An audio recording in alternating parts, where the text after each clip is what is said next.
નમસ્કાર મિત્રો, આજે આપણે વાત કરવાના છીએ રતન ટાટા સાથે બનેલી ઘટના પર। ગરમીનો દિવસ હતો। અમદાવાદના બજાર વિસ્તારમાં તડકો એવો ચમકતો હતો કે પથ્થર પણ પીગળી જાય એવું લાગતું હતું।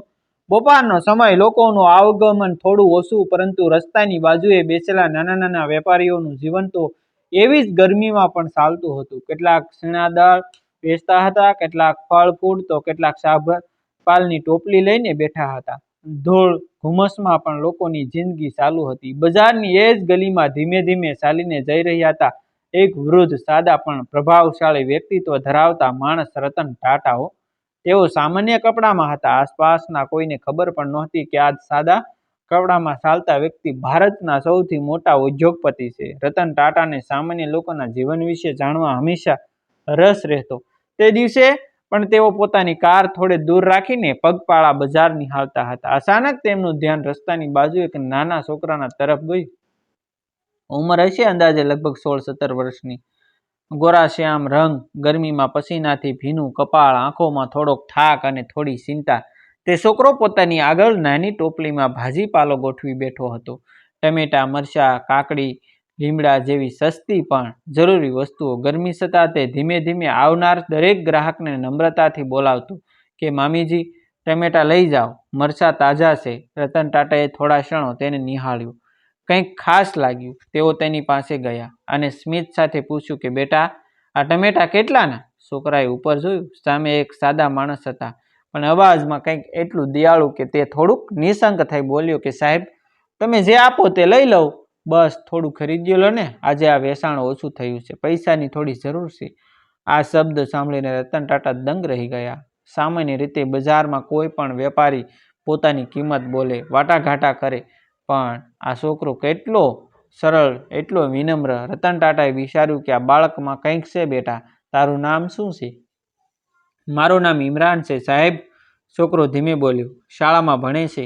છોકરાએ આંખો નીચે કરી દીધી। ના સાહેબ, મારા પપ્પા નથી, મમ્મી બીમાર છે, ઘરની જવાબદારી મારી પર છે, શાકભાજી લઈ આવું છું, વેચું છું, એથી ખાવાનું પૂરું પડે છે। આ સાંભળીને રતન ટાટાના દિલમાં કંઈક સટકારા સમર્યા। આટલી નાની ઉંમરે ઘરની જવાબદારી? તેઓએ થોડું શાકભાજી લીધું। કિંમત પૂછતા છોકરાએ ફરી એ જ કહ્યું કે સાહેબ, તમે જે આપો તે લઈ લે। રતન ટાટાએ થોડા વધારે રૂપિયા આપ્યા। છોકરાએ આશ્ચર્યથી જોયું કે સાહેબ, એટલા પૈસા? હા બેટા, તું સાચું બોલ્યો, સાચું કામ કરે છે, ભગવાન તને આશીર્વાદ આપે। એટલું કહીને રતન ટાટા ધીમે ચાલતા ચાલતા ત્યાંથી નીકળી ગયા, પણ તેમનું મન ત્યાં જ અટકી ગયું હતું। આખો દિવસ તેમને એ છોકરાની આંખો યાદ આવતી રહી। તે રાતે રતન ટાટાએ પોતાના ઘરમાં શાંતિથી ભોજન લીધું, પરંતુ મનમાં એક જ વિચાર, આટલી નાની ઉંમરે આટલો સંઘર્ષ, જો આ બાળકને તક મળે તો એ ક્યાં સુધી પહોંચી શકે। બીજા દિવસે સવાર થતાં જ તેઓ ફરી એ જ બજારમાં પહોંચ્યા। છોકરો ત્યાં જ બેઠો હતો, પણ આજે તેની ટોપલીમાં ઓછું શાકભાજી હતું। રતન ટાટા તેની સામે ઊભા રહી બોલ્યા કે ઇમરાન, આજે તારા ઘરે ચાલીએ, મને તારી મમ્મીને મળવું છે। છોકરાએ આશ્ચર્યથી જોયું કે સાહેબ, મારા ઘરે? પણ કેમ? મારે તને મદદ કરવી છે બેટા, ભણવું હોય તો ભણાવું, હું મદદ કરીશ। છોકરો થોડી ક્ષણો ચૂપ રહ્યો, પછી આંખોમાં પાણી આવી ગયું। સાહેબ, સાચું કહો છો? હા બેટા, ચાલ મને તારી મમ્મીને મેળવી દે। એ દિવસથી ઇમરાનનું જીવન બદલાઈ જવાનું હતું। રતન ટાટાએ તે દિવસે શાકભાજી લઈને આવ્યા પછી આખી રાત ઊંઘી શક્યા નહોતા। એ છોકરાનું મુખ તેમને વારંવાર યાદ આવતું હતું। ગરમીમાં ભીંજાયેલું કપાળ, થાકેલી આંખો, છતાં ચહેરા પરની ઈમાનદારી, એ દ્રશ્ય તેમના હૃદયને સ્પર્શી ગયું। તેમણે નક્કી કરી લીધું, કાલે હું આ બાળકને મળીને તેની પરિસ્થિતિ સમજવા જઈશ। સવારે વહેલા જો તેઓ ફરી એ જ બજારમાં પહોંચ્યા। ઇમરાન હજી પોતાની ટોપલી ગોઠવી રહ્યો હતો। રતન ટાટા ધીમે તેની પાસે આવ્યા। ઇમરાન, તેમણે નરમ અવાજમાં કહ્યું, આજે તારા ઘરે ચાલીએ, મને તારી મમ્મીને મળવું છે। ઇમરાન થોડો ચકિત થઈ ગયો। સાહેબ, મારા ઘરે? પણ કેમ? રતન ટાટાએ સ્મિત કર્યું કે બેટા, તને ગઈકાલે કીધું એમ, તારી પરિસ્થિતિ જોઈને દિલ દુખે છે। જો તું ભણવા ઈચ્છે તો હું મદદ કરીશ, તને એક તક આપવી છે। ઇમરાનના હોઠ કંપી ઉઠ્યા। એ વાત સાંભળીને તેની આંખોમાં પાણી આવી ગયું। ઇમરાનની આંખોમાં પાણી આવી ગયું। સાહેબ, તમે સાચું કહો છો? કોઈ મને ભણાવવા માંગે છે? હું તો અનાથ જેવી જિંદગી જીવી રહ્યો છું। રતન ટાટાએ તેના ખંભા પર હાથ મૂક્યો કે હા બેટા, હું તારી સાથે છું. તું મને તારી મમ્મીને મળાવી દે. ઇમરાન ધીમે બોલ્યો કે સાલો સાહેબ. તે પોતાના હાથમાં રહેલા થેલા ઉઠાવી ટોપલી એક ઓળખીતાને સોંપીને રતન ટાટાને લઈ ઘર તરફ ચાલ્યો. ઘર શું હતું? શહેરની એક ઝૂંપડીપટ્ટીમાં નાનું મકાન, અડધું કાટમાળ, અડધી ટીનની છત, અંદર ગરમી અને ધૂળનો માહોલ. દિવાલ પર એક જૂનું કેલેન્ડર લટકતું હતું. ખૂણે એક સ્ટોવ અને 2 વાસણો. ખાટલા પર એક સ્ત્રી સૂઈ રહી હતી. ઇમરાનની મમ્મી. ઇમરાન ધીમેથી બોલ્યો, મમ્મી, ઉઠો, સાહેબ આવ્યા છે. સ્ત્રીએ આંખો ખોલી. નબળી, બીમાર, પણ ચહેરા પર માતૃત્વની ઝાંખી. સાહેબ, તે હસમસી ગઈ. રતન ટાટા ધીમે આગળ વધ્યા અને નમ્રતાથી બોલ્યા કે બેન, હું રતન ટાટા ગઈકાલે બજારમાં તમારા દીકરાને મળ્યો હતો. એ ભાજીપાલો વેચતો હતો. એની પરિસ્થિતિ જોઈને હું દુઃખી થયો. હું એને ભણાવવા માંગુ છું. જો તમે મંજૂરી આપો તો હું એના અભ્યાસ અને જરૂરિયાતોના તમામ ખર્ચ ઉઠાવીશ. સ્ત્રીની આંખોમાં આંસુ આવી ગયા. સાહેબ, તમે દેવા જેવા છો. હું તો દિવસ રાત પ્રાર્થના કરતી હતી કે મારો દીકરો ભણી જાય, કંઈક બને, પણ પૈસા ક્યાંથી લાવું? એની સ્કૂલ ફી પણ ચૂકવી ન શકી. તમે આવું કહો છો, હું શું કહું? સાહેબ, રતન ટાટાએ ધીમેથી કહ્યું કે બેન, તમારો દીકરો બુદ્ધિશાળી છે. એને માત્ર તક જોઈએ છે. તમે ચિંતા ન કરો. ઇમરાનની મમ્મીએ હાથ જોડ્યા. સાહેબ, મારી પાસે તમને આપવાનું શું નથી? કશું જ નથી, માત્ર આશીર્વાદ છે. રતન ટાટાએ સ્મિત કરી કહ્યું કે મને તમારા આશીર્વાદથી વધારે કંઈ જોઈએ નહીં. તે દિવસથી ઇમરાનનું જીવન બદલાઈ ગયું. રતન ટાટાએ તેની માટે એક સારી શાળામાં પ્રવેશની વ્યવસ્થા કરી. પુસ્તકો, ડ્રેસ, ફી બધું પોતે ચૂકવ્યું. સવારે તે શાળાએ જતો અને સાંજે થોડું કામ કરતો. રતન ટાટા સમયાંતરે તેને મળતા, એને પ્રોત્સાહન આપતા. પ્રથમ થોડા મહિના ઇમરાન માટે મુશ્કેલ હતા. વર્ષો સુધી ભાજીપાલો વેચતો હતો. અચાનક સ્કૂલના ક્લાસરૂમમાં બેઠો ત્યારે અજીબ લાગતું, પરંતુ રતન ટાટાના શબ્દ તેને યાદ આવતા. બેટા, હાર માનશો નહીં, મહેનત કરો, તમે કંઈક કરી શકો છો. ધીમે ધીમે ઇમરાનના પરિણામ સુધરતા ગયા. શિક્ષકો પણ કહેતા કે આ છોકરો ખાસ છે. રતન ટાટા જ્યારે પણ મળતા ત્યારે પૂછતા, કેમ ઇમરાન, અભ્યાસ કેમ ચાલી રહ્યો છે? અને ઇમરાન આંખોમાં ચમક સાથે કહેતો કે સાહેબ, હું મહેનત કરી રહ્યો છું. હું એક દિવસ મોટો માણસ બનીશ. તેના ચહેરા પરનો વિશ્વાસ જોઈને રતન ટાટાના હોઠ પર સ્મિત આવી જતું. સમય પસાર થતો ગયો. ઇમરાન ધોરણ 10માં આવ્યો. ઘરમાં હજી તંગી હતી, પરંતુ હવે તેને આશા હતી. રતન ટાટાએ તેને યુપીએસસી વિશે કહ્યું કે બેટા, તું આઈએએસ, આઈપીએસ જેવી પરીક્ષાઓ આપી શકે છે, દેશની સેવા કરી શકે છે. ઇમરાન આશ્ચર્યથી બોલ્યો કે સાહેબ, એ તો મોટા લોકો આપે છે, હું કેવી રીતે આપી શકું? બેટા, તું પણ મોટો માણસ બની શકે છે. મહેનત કર, હું છું ને તારી પાછળ. એ દિવસથી ઇમરાનના જીવનમાં એક નવો અધ્યાય આવ્યો. તેને નક્કી કરી લીધું, હું કલેક્ટર બનીશ. સમય ઝડપથી પસાર થતો ગયો. રતન ટાટાની મદદથી ઇમરાન હવે શાળાનો શ્રેષ્ઠ વિદ્યાર્થી બની ગયો હતો. ધોરણ 10માં તેણે પ્રથમ ક્રમે બોર્ડ પરીક્ષા પાસ કરી. એ દિવસ ઇમરાન માટે જ નહીં, તેની મમ્મી માટે પણ ગર્વનો દિવસ હતો. ઝૂંપડપટ્ટીમાં રહેતી એ સ્ત્રીની આંખોમાં પહેલીવાર વિશ્વાસ ઝળહળી રહ્યો હતો.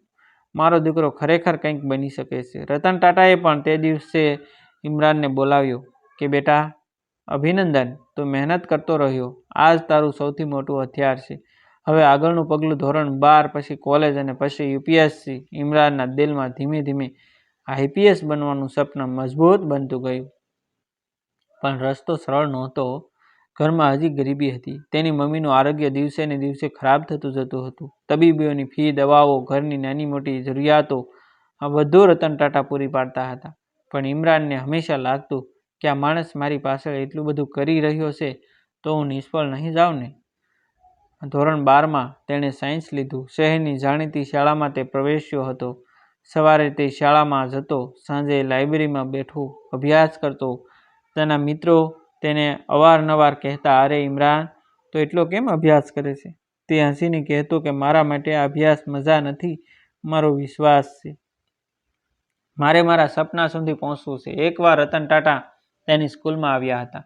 ઇમરાનને જોયો. એની પ્રગતિ જોઈને ખુશ થઈ ગયા કે બેટા, તું જાણે છે, એક દિવસ તું જે સ્થાન પર પહોંચશે ને, ત્યાં લાખો લોકો તારી પ્રેરણા લે છે. તેમણે કહ્યું કે ઇમરાનની આંખોમાં ચમક આવી ગઈ. સાહેબ, હું કરીશ. હું તમારી આશા નિરાશા નહીં થવા દઉં. ધોરણ 12 પછી ઇમરાનને શહેરની મોટી કોલેજમાં પ્રવેશ લીધો. ત્યાં તેને પહેલીવાર એવું લાગ્યું કે દુનિયા કેટલી મોટી છે.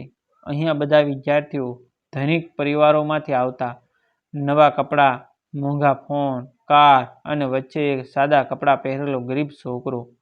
ઘણા દિવસ સુધી તેને અજીબ લાગતું, પણ પછી તે મનમાં કહેતો, મારો રસ્તો અલગ છે, મારે આઈએએસ બનવું છે, હું હાર માનવાનો નથી. કોલેજમાં પણ તે શ્રેષ્ઠ પરિણામ લાવ્યું. દરેક પ્રોફેસર તેની મહેનત જોઈને ચકિત થઈ જતા.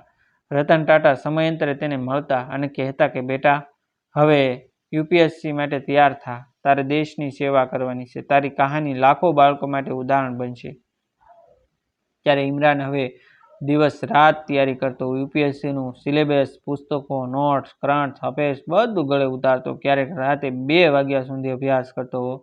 તેની મમ્મી પથારીમાં પડેલી રહી હતી કે બેટા થોડી ઊંઘ લઈ લે, તો એટલું મહેનત કરે છે. ઇમરાન નમ્રતાથી કહેતો, મમ્મી હું હવે રોકાઈ નહીં શકું, મારા સપના હવે હકીકત બનવા જોઈએ. તેનું જીવન બહુ સંઘર્ષભર્યું હતું. ઘણા વખત તેને લાગ્યું હું કરી શકીશ કે નહીં, પણ દરેક વખત રતન ટાટાના શબ્દ તેની યાદ આવતા કે બેટા તું કરી શકે છે, તારે માત્ર મહેનત કરવી છે. એક વખત યુપીએસસીની પહેલી પ્રિલિમ્સ પરીક્ષા તેણે આપી. પરિણામ આવ્યું, તે પાસ ન થયો. તેને ભારે આઘાત લાગ્યો. આખો દિવસ તે ચૂપચાપ બેઠો રહ્યો. સાંજે રતન ટાટાને ફોન આવ્યો. કેમ ઇમરાન, શું થયું? તે રડતા રડતા બોલ્યો કે સાહેબ, હું ફેલ થયો. રતન ટાટાએ શાંત અવાજમાં કહ્યું કે બેટા, આ પ્રથમ પગલું છે, નિષ્ફળતા અંત નથી, શરૂઆત છે. તો હું તારા પર વિશ્વાસ રાખું છું, તું ફરી તૈયારી કર. એ શબ્દ ઇમરાનના હૃદયમાં વીજળી સમા વસી ગયા. તે રાત્રે તેણે નક્કી કરી લીધું, હું હાર માનવાનો નથી. તે ફરી તૈયારીમાં લાગી ગયો. બીજી વાર પ્રિલિમ્સ પાસ કર્યું, પછી મેઇન્સ આપી. મેઇન્સ પછી ઇન્ટરવ્યૂ માટે બોલાવ્યો. એ દિવસે તેના જીવનનો સૌથી મોટો દિવસ હતો. રતન ટાટાએ તેને ફોન કર્યો કે બેટા, નર્વસ થવાનું નહીં, તું જે છે તે જ રહીને વાત કરજે. ઇમરાનના ચહેરા પર સ્મિત આવ્યું. સાહેબ, તમે મારી સાથે છો એટલે હું હારવાનો નથી. ઇન્ટરવ્યૂના દિવસે ઇમરાન સિમ્પલ કપડાં પહેરીને યુપીએસસીના ઓફિસમાં ગયો. તેની આંખોમાં વિશ્વાસ હતો, તેના શબ્દોમાં ખૂબ ઈમાનદારી હતી. તે જ ઇન્ટરવ્યૂમાં તેણે પોતાની કહાની કહી દીધી કે ગરીબી, ઝૂંપડપટ્ટી, શાકભાજીની ટોપલી અને એક માણસ જેણે તેનો હાથ પકડ્યો. ઇમરાનના યુપીએસસી ઇન્ટરવ્યૂનો દિવસ પસાર થયો હતો. હવે માત્ર ને માત્ર પરિણામની રાહ હતી. આખું ઘર ઉત્સુક હતું. ઝૂંપડપટ્ટીના લોકો પણ હવે એને ઓળખવા લાગ્યા હતા. અરે, એ છોકરો છે ને જે શાકભાજી વેચતો હતો, હવે આઈએએસની પરીક્ષા આપી છે. ઇમરાનની મમ્મી રોજ ભગવાનને પ્રાર્થના કરતી, હે પરમેશ્વર, મારા દીકરાનું સપનું પૂરું કરજે, એને રતન ટાટાના આશીર્વાદનો સદુપયોગ કરવા દે. રતન ટાટા પણ પોતાના ઓફિસમાંથી ઇમરાન વિશે પૂછતા રહેતા. તેઓ જાણતા હતા કે આ બાળક માત્ર પોતાનું જીવન બદલવા નથી ભણ્યો, પણ હજારો બાળકોને પ્રેરણા આપશે. એકવાર સવારે ઇન્ટરનેટ પર પરિણામ આવ્યું. ઇમરાન લાઇબ્રેરીમાં બેઠો હતો. તેના હાથ કાંપતા હતા. તેણે પોતાનો રોલ નંબર ટાઈપ કરી સ્ક્રીન પર નામ આપ્યું, Imran Ahmad, all India rank 36. તેને પહેલા વિશ્વાસ ન આવ્યો. આંખોમાંથી આંસુ વહેવા લાગ્યા. હું થઈ ગયો આઈએએસ બની ગયો. તે જ સમયે તેની મમ્મીને ફોન કર્યો. મમ્મી, હું થઈ ગયો. મમ્મી, હું પાસ થઈ ગયો. મમ્મી રડતા બોલી, બેટા, તે મારા સપનાથી પણ મોટું કરી બતાવ્યું. ભગવાન તને આશીર્વાદ આપે. પછી રતન ટાટાને ફોન કર્યો કે સાહેબ, હું આઈએએસ બની ગયો. રતન ટાટાના હોઠ પર સ્મિત આવી ગયું. મને ખબર હતી બેટા, તું કરી બતાવીશ. હવે તું માત્ર મારી નહીં, દેશની આશા છે. તે દિવસ ઝૂંપડપટ્ટીના જેવો ઉત્સવ હતો. પાડોશીઓ, મિત્રો, શિક્ષકો બધા ત્યાં એને આશીર્વાદ આપવા આવ્યા હતા. એક નાનો છોકરો જે ક્યારેય તડકામાં શાકભાજી વેચતો હતો, આજે દેશના સૌથી મોટા હોદ્દા પર પહોંચ્યો હતો. થોડા મહિના પછી એક પ્રખ્યાત ન્યૂઝ ચેનલે ઇમરાનને ઇન્ટરવ્યૂ માટે બોલાવ્યો. સ્ટુડિયો ભરાઈ ગયો હતો. કેમેરા, લાઇટ્સ, એન્કર બધા ઉત્સુક હતા. એન્કરે પહેલો જ સવાલ પૂછ્યો, ઇમરાન સાહેબ, તમે અનાજ જેવી ગરીબીમાંથી આવીને આજે કલેક્ટર બની ગયા, એ પાછળનું રહસ્ય શું છે? ઇમરાન થોડો ચૂપ રહ્યો. આંખોમાં પાણી આવી ગયું. પછી નમ્ર અવાજમાં બોલ્યો કે મારા જીવનનું રહસ્ય એક માણસ છે, શ્રી રતન ટાટા. હું ત્યારે 16-17 વર્ષનો હતો. તડકામાં શાકભાજી વેચતો હતો. ખાવાનું પૂરું પાડવા માટે દિવસ રાત મહેનત કરતો હતો. એક દિવસ સાદા કપડામાં સાહેબ મારી પાસે આવ્યા. મેં વિચાર્યું સામાન્ય ગ્રાહક હશે, પણ તેમણે મારા જીવનનો રસ્તો બદલી દીધો. તેમણે મને ભણવા પ્રોત્સાહિત કર્યું, મારા બધા ખર્ચ ઉઠાવ્યા, મને વિશ્વાસ આપ્યો. જો એ સાહેબે મારો હાથ ન પકડ્યો હોત તો હું આજે ક્યાંક ભાજીપાલની ટોપલી લઈને બેઠો હોત. મારી પાસે બધું નથી, પણ મારી પાસે તેમનો આશીર્વાદ છે. હું આજે જે છું એ માત્ર તેમની કારણે છું. સ્ટુડિયો શાંત થઈ ગયો. એકનકારના આંખોમાં પણ પાણી આવી ગયું. કેમેરા સામે બેઠેલા લોકોના દિલને સ્પર્શી ગયું. રતન ટાટા પણ પોતાના ઘરમાં ટીવી પર એ ઇન્ટરવ્યૂ જોઈ રહ્યા હતા. તેમની આંખોમાં ચમક હતી. તેમણે મનમાં કહ્યું, આ બાળક આજે ખરેખર મારા સપનામાંથી પણ આગળ ગયો છે. ઇમરાન આગળ બોલ્યો, હું આ હોદ્દા પર રહીને ફક્ત કાગળો પર સહી નહીં કરું, પરંતુ મારા જેવા હજારો બાળકોને તક આપીશ. હું તમને બતાવીશ કે ગરીબી કોઈ અવરોધ નથી. જો વિશ્વાસ અને તક મળે તો કોઈ પણ બાળક કલેક્ટર બની શકે છે. તે દિવસે ઇમરાન માત્ર એક કલેક્ટર ન હતો, તે પ્રેરણાનું નામ બની ગયો હતો. ઝૂંપડપટ્ટીના બાળકો એની તસવીરો જોઈને કહેતા કરે, એ આપણો ઇમરાન ભાઈ છે. એક દિવસ આપણે પણ એમ બનશું. અને રતન ટાટાએ ઇમરાનને ફોન કર્યો કે બેટા, તારો ઇન્ટરવ્યૂ જોયો, તે મને ગર્વ કરાવ્યો. ઇમરાન સ્મિત કરીને બોલ્યો કે સાહેબ, તમે ન હોત તો હું અહીં ન હોત. તમારો હાથ મારી સાથે હતો એટલે હું આજે અહીં છું. હું હવે તમારી જેમ જ બીજા બાળકોના હાથ પકડીશ. રતન ટાટાના દિલમાં એક શાંતિ ઉતરી ગઈ. એણે વિચાર્યું કે જિંદગીનો સાચો અર્થ એ છે કોઈના જીવનમાં પ્રકાશ લાવવો. IAS ટ્રેનિંગ પૂર્ણ થયા પછી ઇમરાનને એક જિલ્લામાં કલેક્ટર તરીકે નિમણૂક મળી. પ્રથમ જ દિવસે તે પોતાના ઓફિસમાં બેઠો ત્યારે તેને એ તડકામાં શાકભાજી વેચતી પોતાની જ છબી યાદ આવી ગઈ. એ નાનું ઇમરાન, જેણે ક્યારેય કલ્પના પણ ન કરી હતી કે તે આ ખુરશી પર બેસે. તેણે મનમાં કહ્યું કે આ ખુરશી મારે માટે સત્તા નથી, જવાબદારી છે. તે દિવસથી ઇમરાનનો દિવસ સવારે 6 વાગ્યે શરૂ થતો. ઝૂંપડપટ્ટીઓમાં જઈને બાળકોને મળતો, શાળાઓમાં મુલાકાત લેતો, સરકારી યોજનાઓને પારદર્શક રીતે અમલ કરતો.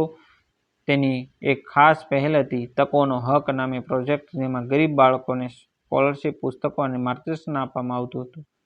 ઇમરાન દરેક બાળકને કહેતો, હું પણ તમારો જ હતો. ગરીબ કોઈ અવરોધ નથી. મહેનત, વિશ્વાસ અને તક એ ત્રણેય વસ્તુઓ તમને બદલી શકે છે. લોકો હવે તેને માત્ર કલેક્ટર નહીં પણ ઝલક કલેક્ટર કહેવા લાગ્યા. ગામડાના લોકો કહેતા, એ આપણા જેવા છે, અમારી વચ્ચેના છે. એક દિવસ રતન ટાટા તેના જિલ્લાની મુલાકાતે આવ્યા. ઇમરાન પોતે બારણે જઈને એમને આવકારવા ઊભો હતો. તેમણે બંને એકબીજાને જોઈને સ્મિત કર્યું. રતન ટાટાએ ધીમે કહ્યું કે બેટા, તું જે કરી રહ્યો છે એ મારી કલ્પના કરતાં પણ મોટું છે. તું હવે બીજાના જીવનમાં પ્રકાશ ફેલાવી રહ્યો છે. ઇમરાને એ નમ્રતાથી જવાબ આપ્યો કે સાહેબ, તમે મને જે આપ્યું છે ને તે હું બીજાને આપી રહ્યો છું. તમે મારો હાથ પકડ્યો હતો, હવે હું હજારો હાથ પકડીશ. એ દિવસે જિલ્લામાં એક વિશાળ કાર્યક્રમ યોજાયો. ગરીબ બાળકો, તેમની માતાઓ, શિક્ષકો બધાએ ભાગ લઈને રતન ટાટાને અને ઇમરાનને અભિવાદન કર્યું. એક નાનો છોકરો ઇમરાનની પાસે આવ્યો અને બોલ્યો કે ભાઈ, હું પણ તમારા જેવો બનવા માંગુ છું. ઇમરાને તેના હાથ પર હાથ ફેરવીને કહ્યું, માથા ઉપર હાથ ફેરવીને પણ કહ્યું કે બેટા, બનીશ, તું ફક્ત વિશ્વાસ રાખજે અને મહેનત કરજે. તે દિવસ રાત રતન ટાટા મંચ પરથી બોલ્યા કે મારા જીવનમાં ઘણા પ્રોજેક્ટ કર્યા, ઘણા ઉદ્યોગો ઊભા કર્યા, પણ આજે હું ઇમરાનને જોઈને સમજું છું કે માનવ જીવનમાં સૌથી મોટું રોકાણ માણસમાં કરેલું હોય છે. એ જ સાચો નફો છે. લોકોના ચહેરા પર આંસુ અને સ્મિત બંને હતા. તે દિવસ રતન ટાટા અને ઇમરાન બાજુમાં ઊભા હતા. એકે બીજાને જીવન આપ્યું હતું અને બીજાએ એ જીવનને અર્થ આપ્યો હતો. વર્ષો બાદ જ્યારે ઇમરાનનું નામ દેશભરમાં પ્રસિદ્ધ થયું ત્યારે તેણે હંમેશા એક વાત પુનરાવર્તિત કરી, મેં કોઈ મિરાકલ નથી કર્યું, મારી પાસે એક માણસનો હાથ હતો. જો દરેક સક્ષમ માણસ એક ગરીબ બાળકનો હાથ પકડી લે તો દેશના હજારો ઇમરાનો ઊભા થઈ શકે છે. ઝૂંપડપટ્ટીના બાળકો હવે રાત્રે તારાઓ જોઈને કહેતા, અરે, એ તારો જુઓ, એ આપણો ઇમરાન ભાઈ છે. અને રતન ટાટા પણ પોતાના જીવનના અંતિમ વર્ષોમાં વારંવાર કહેતા, હું ઉદ્યોગપતિ છું, પણ મારા જીવનનું સાચું સર્જન ઇમરાન છે. દોસ્તો, હું જણાવી દઉં કે હાલ આ વાર્તાના લેખકના વિચારો દ્વારા કાલ્પનિક રચના કરવામાં આવી છે. રતન ટાટાની ઈમાનદારી અને ઉદ્યોગપતિની લોકોને મદદ કરવાની ભાવના રહેલી હોય છે, તે ખાસ અહીં આપવામાં આવ્યું છે. આમાં આવતા પાત્રો, જેમાં રતન ટાટા સિવાય દરેક પાત્ર કાલ્પનિક છે. મિત્રો, આવા જ નવા જીવન ઉપયોગી જોવા માટે વિડીયો જોવા માટે અમારી ચેનલ સાથે બન્યા રહેજો અને અમારી ચેનલને સબસ્ક્રાઈબ કરી દેજો. તો આવા હતા આપણા રતન ટાટા ઉદ્યોગપતિ.